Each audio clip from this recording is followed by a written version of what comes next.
এই গল্পটি সম্পূর্ণরূপে কল্পনাপ্রসূত। এর সাথে কোনো বাস্তব ব্যক্তি, ঘটনা বা স্থানের মিলিয়ে দেখা ঠিক নয়। কোনো চরিত্র বা ঘটনার সাথে বাস্তব জীবনের কোনো মিল থাকলে তা সম্পূর্ণরূপে কাকতালীয়। এই গল্পের উদ্দেশ্য শুধুমাত্র বিনোদন। নমস্কার বন্ধুরা, আমি রূপম আর আপনারা শুনছেন রূপম স্টোরি লাইন্স।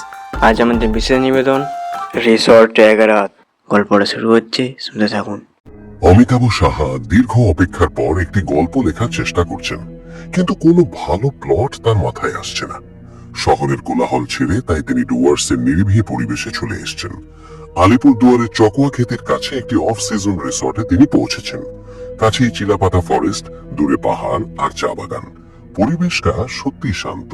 দোতলায় নিজের রুমে ফ্রেশ হয়ে জঙ্গল ঘুরে তিনি সন্ধ্যায় ফিরে আসেন। রাত 8টায় খাওয়া শেষে রুমে ফেরার পথে রিসেপশনের ছেলেটি তাকে দেখে জিজ্ঞাসা করে, বাইরে আবার হাঁটতে যাবেন নাকি? না, এখন আর নয়। তাহলে আমি গেট বন্ধ করে দিচ্ছি। রাতে কোনো প্রয়োজন হলে আমাকে বলবেন, আমি এখানেই আছি। অমিতাভ সম্মতি জানিয়ে রুমে ফেরেন। রাত প্রায় 8:30। তিনি খাতা কলম নিয়ে টেবিলে বসছেন।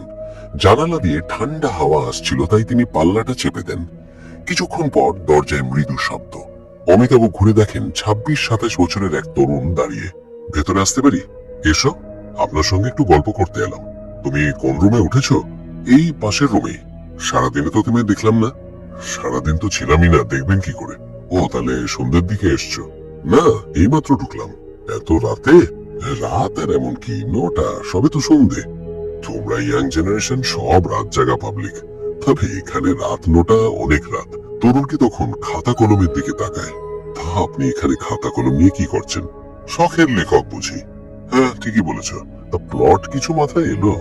না, এখনো আসেনি। আমার গল্প শুনবেন? কি গল্প? আমার জীবনের গল্প। বেশ সাসপেন্স আছে, যদি চান তো শোনাতে পারি। শুনি তাহলে। গল্প শুনতে আর আপত্তি কিসের থাকতে পারে? তরুণটি সিগারেট ধরায়। একটা সিগারেট ধরাই, আপত্তি নেই তো? তারপর চেয়ার টেনে বসে সেই অদ্ভুত গল্প শুরু করে। তরুণটি বলতে শুরু করে, বছর 3 আগের কথা। দিল্লিতে জেএনইউতে পড়ার সময় এক আন্দোলনের জেরে ক্লাস বন্ধ ছিল। তার বন্ধু বিকাশ তাকে নৈনিতালের দাদুর বাড়িতে বেড়াতে যাওয়ার প্রস্তাব দেয়। সে রাজি হয়, তবে বিকাশের ব্যাংকের কাজ থাকায় সে একা রওনা হয়। তুই যখন তৈরি হয়ে গিয়েছিস তখন চলে যা, আমি ব্যাংকের কাজ ছেড়ে 11টার মধ্যে রওনা হব। দাদুকে বলে দিচ্ছি, বাস স্ট্যান্ড থেকে তোকে গাড়ি করে নিয়ে যাবে, লাল মারুতি গাড়ি। স্ট্যান্ডে নেমে দাদুকে ফোন করে নিস। দুপুর 2টো নাগাদ তরুণটি নৈনিতাল বাস স্ট্যান্ডে পৌঁছায়। একটি লাল মারুতি দাঁড়িয়ে দেখে সে আর ফোন করে না।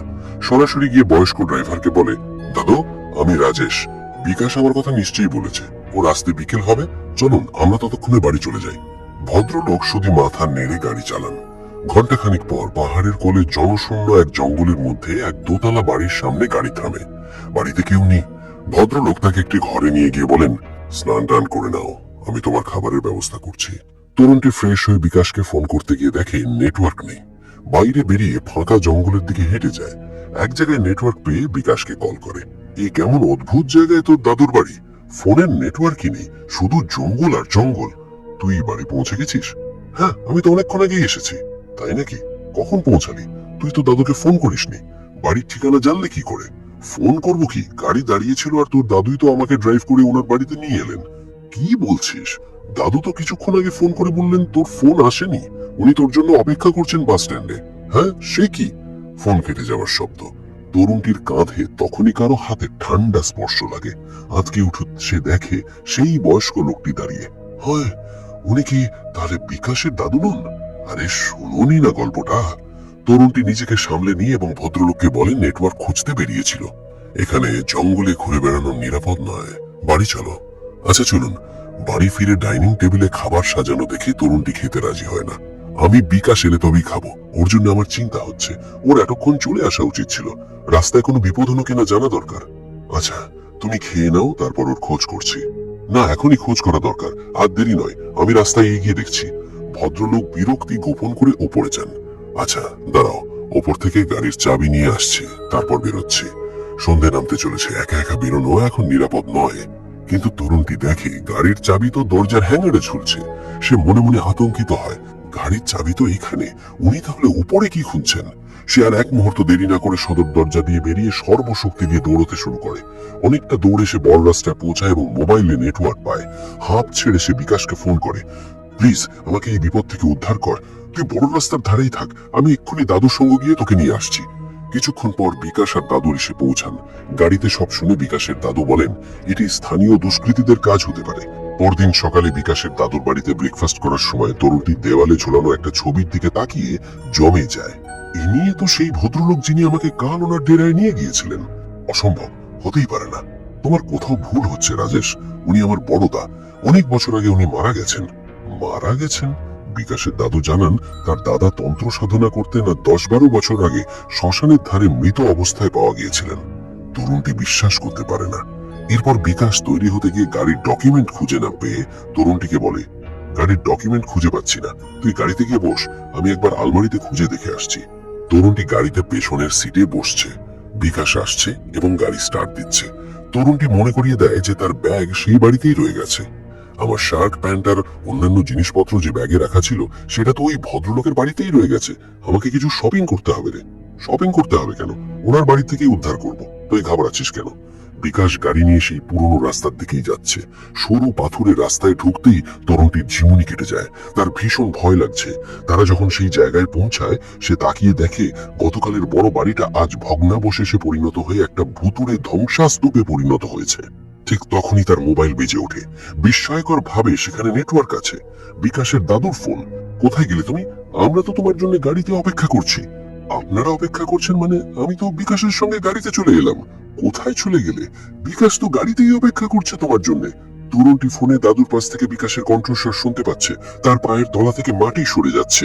ফোন কেটে যাওয়ার তীব্র শব্দ। ভয়ে তার হৃদস্পন্দন আচমকা বেড়ে যাচ্ছে। সে সামনে তাকায়। ড্রাইভারের সিটে বসে আছে সেই বয়স্ক ভদ্রলোক। তিনি বুঝতে পারছেন যে তরুণটি তাকে দেখছে। তরুণটির আর জ্ঞান থাকে না। অমিতাভ সাহা এতক্ষণ মন্ত্রমুগ্ধের মতো গল্প শুনছিলেন। তিনি চমকে উঠে বললেন, কি ভয়ানক ঘটনা ঘটেছে তোমার সঙ্গে? তরুণটির দিকে তাকিয়ে দেখেন তার মুখটা বড্ড ফ্যাকাশে, রক্ত শূন্য। এরপর কি হলো? সিগারেটের ধোঁয়ায় ঘর পরিপূর্ণ। তরুণটি মৃদুস্বরে বলল, জানালার পাল্লাটা খুলে দিন তো, ধোঁয়ায় ঘরটা ভীষণ গুমোট লাগছে। অমিতাভ উঠে জানালা খুলে দেন। বাইরের ঠান্ডা হাওয়া ঘরে আসছে। তিনি পেছনে ফিরে দেখেন ছেলেটি নেই। আরে, এই তো ছিল সে। গল্পের শেষটা তো জানা হলো না। অমিতাভ হতভম্ব হয়ে রুম থেকে বেরিয়ে পাশের ঘরে গিয়ে দেখেন তালা ঝোলানো। রিসেপশনে ছেলেটি ঘুমোচ্ছিল। অমিতাভ তাকে ডেকে জিজ্ঞেস করলেন, ভাই, আমার পাশের ঘরে যে ছেলেটা উঠেছে ও কোথায় গেল? ছেলেটি চোখ কচলাতে কচলাতে উত্তর দেয়, আপনার পাশের ঘরে? ওখানে তো কেউ উঠেনি। সে কি কথা! এতক্ষণ ধরে আমার সঙ্গে যে গল্প করে গেল। দোতলায় আপনার পাশের ঘরে কেন? কোনো ঘরেই গত 3-4 দিনের মধ্যে কেউ আসেনি। আপনি চাইলে রেজিস্টার খুলে দেখাতে পারি। বন্ধুরা, শেষ হলো আজকের গল্প। গল্পটা আপনাদের কেমন লাগলো অবশ্যই কমেন্টে জানাবেন। যদি ভালো লাগে অবশ্যই ভিডিওটা লাইক করবেন। আর আমাদের চ্যানেলে নতুন না থাকলে অবশ্যই চ্যানেলটা সাবস্ক্রাইব করে রাখবেন এরকম আরও নতুন নতুন গল্প শোনার জন্য। আজকের মতো এখানেই রাখছি। পরের দিন দেখা যাচ্ছে একটা ধামাকাদার নতুন গল্পের সাথে। ততক্ষণের জন্য সবাই সুস্থ থাকবেন, ভালো থাকবেন। আর অবশ্যই রুমের স্টোরি লাইন শুনতে থাকুন। ধন্যবাদ।